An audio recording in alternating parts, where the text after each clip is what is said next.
What's up, YouTube? It's your boy natedizzy coming at you with another daily video. Today's topic is going to be about training, how to train to be the best, what you should be doing, what you should be keeping in mind, the most important things surrounding training, and how to get better at anything. This, like I said, is not going to this is for anything. This is not going to only apply to games. This is going to apply to everything. I'm going to use Fortnite as an example, but you can really use this in any aspect of life. So let's get right to it without any further ado.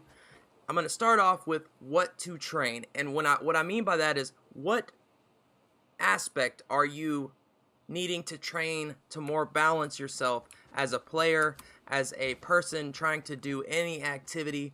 What are your weaknesses and what are your strengths? Now, it is good to train your strengths, and in certain situations it may be best to, but in most situations, you're going to develop much more consistency if you train your weaknesses to balance them with your strengths. Strengths are great, and a lot of the times you are going to have a strength in a particular thing based on your natural abilities, but if you are developing your weaknesses, you're going to have a much more balanced situation. It's going to make you better overall, and as I said, more consistent. So, I'm going to talk a little bit about here how to figure out what to train. So with Fortnite as the example, what you're going to want to do is take an objective look at your gameplay. Pick 3 games. One where you are aggressive, one where you're a little more passive, and then pick one where you are absolutely 100% going for the win, and see how you played.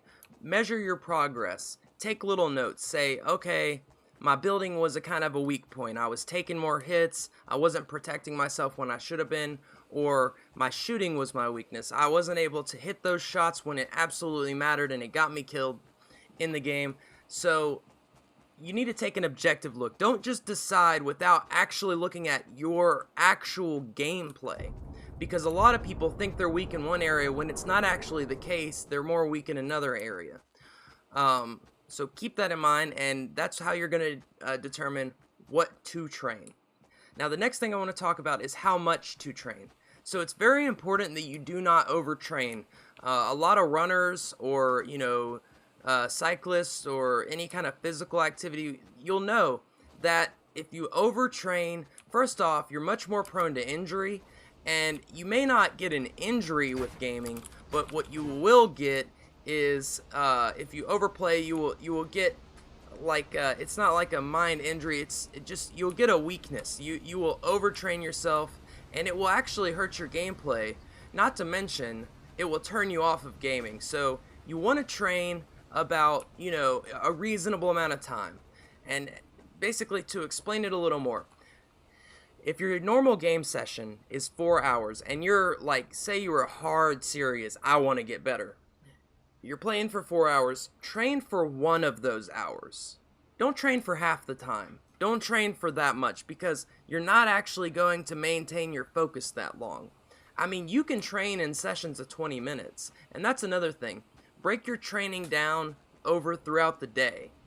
So that's how often and how much to train. You don't want to overtrain, but you also want to give significant time. So I would say a rough number would be about 25 to 35% of your gaming time dedicated to training, and that's like pretty much a maximum.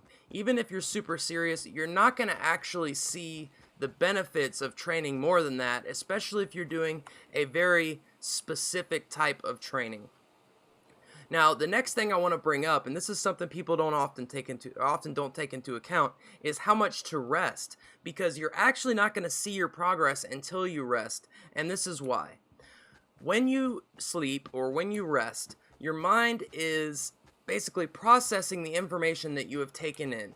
It's processing all of the, movement, all of your brain's, control over your movement as far as in game. It's processing the different things that you've been training yourself, and it's basically making it more accessible and easier. It's compiling the data. If you're thinking about it in terms of computers, when you do an update, you always have to restart, and that's so the computer can situate all this data, take all the extra and get rid of it, and compile it into a much more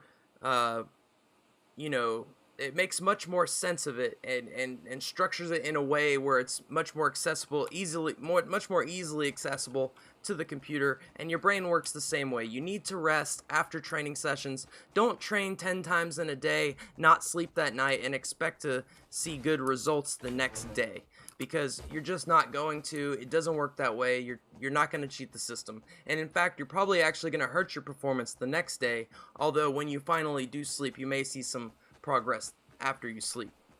So that's how much to rest and to rest, period, because a lot of people don't take that into account. You won't see immediate results. Now, if you're drilling, I did a video about what good drills to practice before you go into game. If you're drilling before going into game, the purpose of that is not to train and get better, but to warm up and to get up to your peak performance level before going into a situation where you need to, perform. So that's what that's about. That's not necessarily about training, although if you're not proficient at these drills and things, that could be considered training. Now, the last couple things I want to talk about is learning from the best as well as training with the best. You don't want to go out and train with someone who's at your skill level or below, because if you do that, you're not actually going to get much better. Now, you may, develop your techniques to be a little bit more consistent, but you're not going to actually be like improving as much as you would if you were playing with people who were better than you. And the reason for that is because, you're not challenging yourself to be better.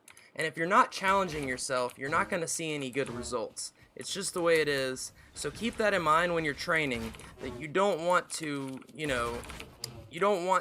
undertrain with people, because it's not going to actually benefit you. So get the best possible person you can find and train with that person, because that person is better than you, they know more than you, and if you do that, you're going to see a lot better results than if you train with people who are on your level.